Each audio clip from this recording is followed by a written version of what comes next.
Welcome class Earth in online classes of science. We are studying combustion and flame. We have studied 80-90% portion of this chapter. Now come to an ideal fuel. Come to characteristic feature of an ideal fuel. हम लोग इससे पहले पढ़े हैं types of fuel. Types of fuel में दो तरह का फ्यूल हमने पढ़ा है। On the basis of physical state हम सॉलिड फ्यूल, लिक्विड फ्यूल और गैसियस फ्यूल पढ़े हैं।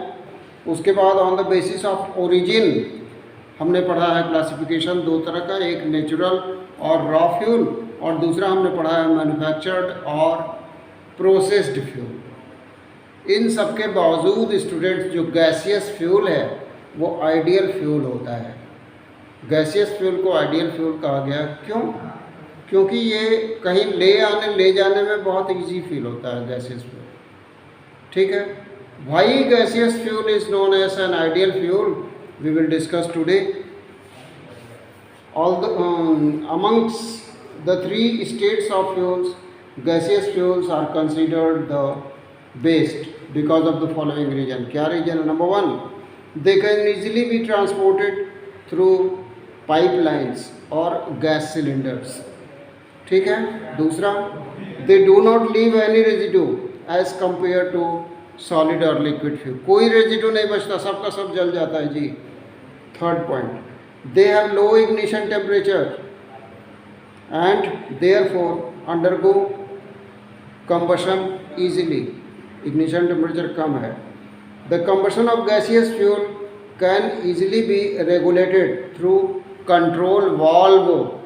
कंट्रोल वाल्व से गैसियस फ्यूल का कंबशन हम कम या अधिक कर सकते हैं। उसके बाद they have high calorific value as compare to solid और liquid state. High calorific value है तो जिस चीज़ को पकाना है वो जल्दी पक जाएगा। They do not produce much harmful gases as they contains non volatile substance. Toxic substances भी कम रिलीज होती हैं। और लास्ट में लिखा है seventh reason, they produce least amount of harmful gases as they undergo complete combustion. जो gaseous fuel हैं वो कंप्लीट कंबशन में जाती हैं। कंप्लीट कंबशन उनका होता है जिससे हार्मफुल गैसेस नो के बराबर, बिल्कुल नहीं के बराबर हार्मफुल गैसेस प्रोड्यूस होती हैं। ये तो था कि why gaseous fuel is known as ideal fuel. अब देखते हैं इसके यूजेस क्या हैं और गैसियस फ्यूल का इंडस्ट्री में क्या यूज़ होता है। Some gaseous fuels are used in your kitchen like LPG. Now some gaseous fuels are used in industries like number one, producer gas. Producer gas का यूज़ इंडस्ट्री में किया जाता है। कैसे बनता है ये? कार्बन, यानी कि ये कोक है, कार्बन को ऑक्सीजन और नाइट्रोजन ये दोनों एयर में होता है। ठीक है जी। इसको जब हीट किया जाएगा, एकदम रेड जब हीट किया जाएगा तो ये प्रोड्यूसर गैस का फॉर्मेशन होगा। CO+N2 को हम प्रोड्यूसर गैस कहते हैं। यहाँ भी नाइट्रोजन 4 था और यहाँ पर भी नाइट्रोजन 4 है। नाइट्रोजन निकल गया, ये बना प्रोड्यूसर गैस। आपकी बुक में भी ये इक्वेशन दिया हुआ है, घबराइएगा नहीं। 2C+, ये 2C के नीचे आपकी बुक में, पहले बुक ओपन करिए, पेज नंबर 94। हमने कल आपसे कहा था बुक ओपन करके रखिए हमेशा। पेज नंबर 94 पे ये चीज़ दी हुई है 2C, उसके नीचे लिखा है कोक। इसी को हम कोक कहते हैं जी, कोक। ये हॉट बर्न करने पर ऑक्सीजन की प्रेजेंस में प्रोड्यूसर गैस का फॉर्मेशन होता है, रिलीज होती है ये। ठीक, अब इस प्रोड्यूसर गैस का यूज़ क्या है? It is used in heating coal gas retorts. और दूसरा, although its calorific value is low, it is most widely used as a fuel because the production cost of the gas is low. इस gas का production cost बहुत लो है। Although इसकी calorific value भी लो है, लेकिन इसके बावजूद ये यूज़ होता है। थर्ड इसका इम्पोर्टेंस लिखा हुआ है, it is used as a reducing agent in the extraction of metals. Metals के एक्सट्रैक्शन में रिड्यूसिंग एजेंट के फॉर्म में इसका यूज़ किया जाता है इस प्रोड्यूसर गैस का। तो ये पहला गैसियस फ्यूल इंडस्ट्री का हुआ। दूसरा गैसियस फ्यूल जो इंडस्ट्रियल यूज़ के लिए है वो है water gas. Water gas, water gas जानते हैं, कार्बन यानी कि यही कोक, इस पे H2O रिएक्ट करता है तो बनता है CO प्लस H2, इसी को वाटर गैस कहते हैं। इसको हम कहते हैं वाटर गैस, WG लिख दे रहे हैं, समझ जाइएगा। ये वाटर गैस है, ठीक है जी। वाटर गैस का क्या यूज़ है, इसमें लिखा हुआ है आपकी बुक में पेज नंबर 94 पे। 1 litre of water gas when burned it gives about 11.3 kilo calorie of heat energy. इतनी हीट एनर्जी मिलती है। वो यूजेस क्या है, this gas is used as a fuel where intense heat is essential, ज़्यादा heat की ज़रूरत हो। It is largely used for the preparation of methanol. Methanol के प्रिपरेशन में यूज़ किया जाता है इस वाटर गैस को। Hydrogen used for the synthesis of ammonia is made by this method. Hydrogen जो बन रहा है यहाँ पे, इस हाइड्रोजन का हम अमोनिया बनाने में यूज़ कर लेते हैं, वाटर गैस के हाइड्रोजन का। क्लियर है जी। अब आगे harmful effects of burning fuel. क्या हार्मफुल इफेक्ट्स फ्यूल को बर्न करने से हो सकते हैं, इसको थोड़ा सा जानते हैं। और जिस चैप्टर का PDF आपको चाहिए वो हम आपको आज इवनिंग तक या कल जरूर मिल जाएगा।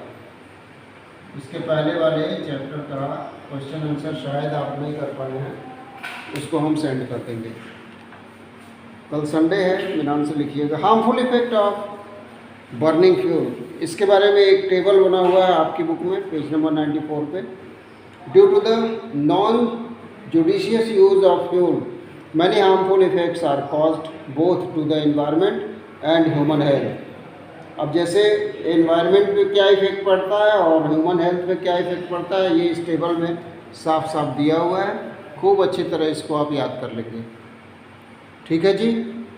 ये है ऑब्जर्वेशन टेबल, नंबर तो नहीं दिया है, harmful effect of burning fuel पे है। इससे दो चीज़ें निकलती हैं। पहली बात तो कार्बन मोनोऑक्साइड निकलता है। Carbon monoxide is a colourless gas formed when carbon containing fuel burns in limited supply of air. It's a poisonous constituent of our exhaust fumes. It forms a stable compound with hemoglobin in the blood, thus preventing the hemoglobin from transporting oxygen in the body tissue. तो carbon monoxide से क्या नुकसान है, carbon या इससे बने हुए दूसरे जो फ्यूल हैं, उन फ्यूल के कंप्लीट कंबशन से कार्बन मोनोऑक्साइड बनता है। ये कार्बन मोनोऑक्साइड अनस्टेबल कंपाउंड बनाता है हीमोग्लोबिन के साथ मिलकर। तो जब हीमोग्लोबिन के साथ CO जुड़ जाता है, कार्बन मोनोऑक्साइड जुड़ जाता है, तो ऑक्सीजन को ऐड करने की कैपेबिलिटी हीमोग्लोबिन की ख़त्म हो जाती है। तो इससे फ़ायदा होता होगा आप लोगों को। क्या बेनिफिट होता है इससे हमको, मेरा क्लास जरूर बताएगा, क्लास 8 थे। अग्रिमा इसका आंसर आप बताएंगे। नाउ आशुतोष आप भी तैयार रहिएगा। एक तो ये हो गया कार्बन मोनोऑक्साइड, इससे हमको क्या बेनिफिट है या क्या नुकसान है। उसके बाद carbon dioxide, burning of fossil fuel and clearing of forest contribute to the rising level of carbon dioxide which has caused global warming. Carbon dioxide ज़्यादा बनता है कंप्लीट कंबशन से, और इस कार्बन डाइऑक्साइड के ज़्यादा बनने की वजह से पूरे एनवायरनमेंट में CO2 का कॉन्सेंट्रेशन इंक्रीज हो गया है। इस इंक्रीज कॉन्सेंट्रेशन की वजह से ग्लोबल वार्मिंग हो रही है, ये आपकी बुक में लिखा हुआ है, ठीक है। उसके बाद आते हैं alternatives to conserve fuel and reduce pollination. About reduce pollination and alternatives to reduce the use of petroleum product we will study in next online class students। और इसके बाद ये चैप्टर भी एंड हो जाएगा, नेक्स्ट ऑनलाइन क्लास में ये chapter and हो जाएगा। हम लोग इस चैप्टर का एक्सरसाइज करेंगे, बुक एक्सरसाइज और very short answer. This is all for today. Revise whatever we have studied today. और एक बात और, फ्लेम का डायग्राम बना के किसी ने भेजा नहीं है. फ्लेम का हमने डायग्राम कहा था बनाने को, बना के आज शेयर करिए. Thank you students, stay home and be safe. Thank you class air.